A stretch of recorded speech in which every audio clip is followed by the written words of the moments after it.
Bulletin breaking news చూస్తున్నాం. DK Shivakumar Lok Bhavan కు వెళ్లారు. కర్ణాటకలో కొత్త ప్రభుత్వ ఏర్పాటుకు ఆహ్వానించాలని గవర్నర్ కోరబోతున్నారు. ఇక కొత్త మంత్రివర్గ కూర్పుపై డీకే శివకుమార్ తన వ్యూహాలకు పదును పెట్టారు.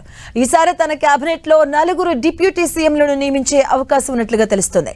సామాజిక సమీకరణాల ఆధారంగా 4కి ఛాన్స్ ఇవ్వాలని హైకమాండ్ భావిస్తున్నట్లు సమాచారం. దీంతో కొన్ని వర్గాలకు న్యాయం జరిగేలా 4కి డిప్యూటీ సీఎం పోస్టులు ఇవ్వబోతున్నట్టు సమాచారం.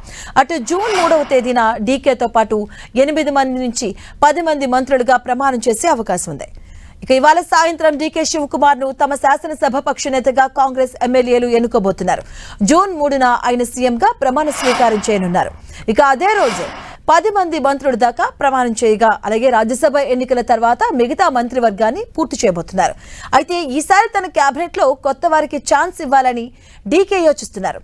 కేబినెట్ మొత్తంలో సగానికి పైగా కొత్త వారికే ఛాన్స్ ఇవ్వాలని చూస్తున్నట్టుగా సమాచారం.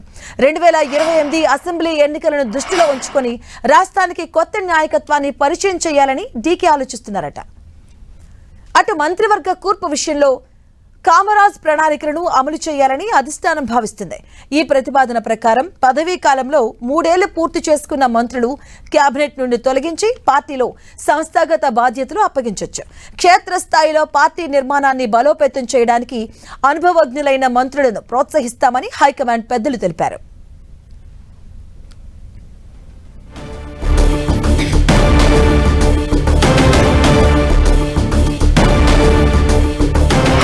డీకే శివకుమార్ లోక్ భవన్ కు వెళ్లారు. కర్ణాటకలో కొత్త ప్రభుత్వ ఏర్పాటుకు ఆహ్వానించాలని గవర్నర్ ను కోరబోతున్నారు డీకే శివకుమార్. ఇక కొత్త మంత్రివర్గ కూర్పుపై డీకే శివకుమార్ తన వ్యూహాలను పదును పెట్టారు. ఈసారి తన కేబినెట్ లో 4 డిప్యూటీ సీఎంస్ ను నియమించే అవకాశం ఉన్నట్లుగా తెలుస్తుంది.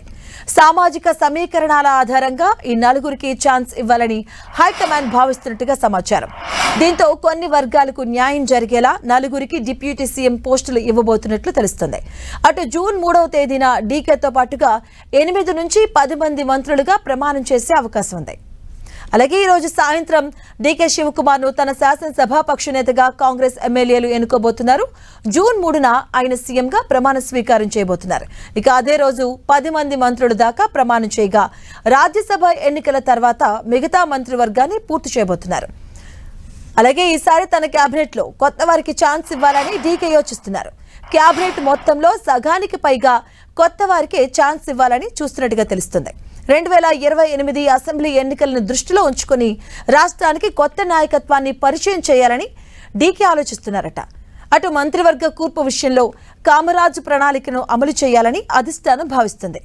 ఈ ప్రతిపాదన ప్రకారం పదవీ కాలంలో 3 ఏళ్లు పూర్తి చేసుకున్న మంత్రులు కేబినెట్ నుండి తొలగించి పార్టీలో సంస్థాగత బాధ్యతలు అప్పగించవచ్చు. క్షేత్రస్థాయిలో పార్టీ నిర్మాణాన్ని బలోపేతం చేయడానికి అనుభవజ్ఞులైన మంత్రులను ప్రోత్సహిస్తామని హైకమాండ్ పెద్దలు తెలిపారు.